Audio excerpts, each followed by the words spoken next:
अस्सलाम वालेकुम। PHP के सिक्स ट्यूटोरियल में आपको खुश आमदीद कहता हूँ और आज के इस ट्यूटोरियल में हम लोग सीखेंगे कि हम अपनी PHP को HTML के अंदर किस तरह से यूज़ कर सकते हैं। इको एंड प्रिंट वाले ट्यूटोरियल में हमने देखा था कि हम अपनी PHP के अंदर HTML को यूज़ कर सकते हैं, लेकिन अब आज मैं आपको दिखाऊंगा कि हम अपने HTML के अंदर PHP को भी यूज़ कर सकते हैं। लेट्स सपोज मैं यहाँ पर एक इनपुट फील्ड बनाता हूँ, इनपुट टाइप टेक्स्ट, वैल्यू इसके अंदर मैं देता हूँ onlogy.com और इसे मैंने क्लोज कर दिया। ठीक है, आइए इसे इसका आउटपुट देखते हैं। और यहाँ पर देखिए इसकी जो हमारी एक्सटेंशन है वो still.php है, लेकिन हमने यहाँ पे HTML यूज किया है।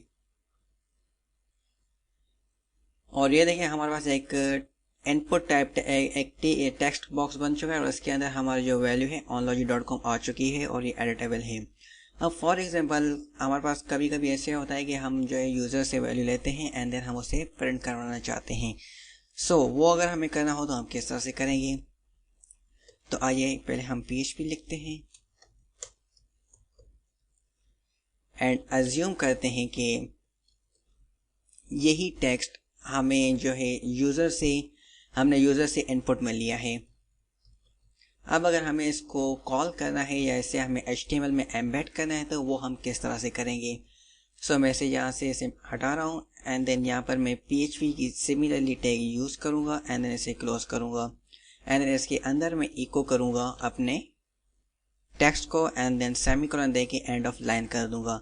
आइए इसे सेव करके चेक करते हैं कि इसमें इसका जो आउटपुट है वो सेम आता है, लेकिन हम onlogy.com को थोड़ा सा यहाँ पे चेंज करते हैं, www.onlogy करें ताकि चेंजिंग का हमें पता चल सके। आइए इसे चेक करते हैं और ये देखिए www.onlogy.com आ चुका है। अगर हमें आज ये पता चला कि हम अपनी HTML में PHP को यूज़ कर सकते हैं और किस तरह से यूज़ कर सकते हैं वो भी मैंने आपको दिखाया। और अक्सर ये जो चीज़ें हैं हम यूज़ करते हैं जब हम फंक्शंस बनाते हैं और फंक्शंस को हम टाइम टू टाइम कॉल करते हैं, तो हम ऐसे जो है उन्हें कॉल करते हैं। So thanks for watching, don't forget to subscribe.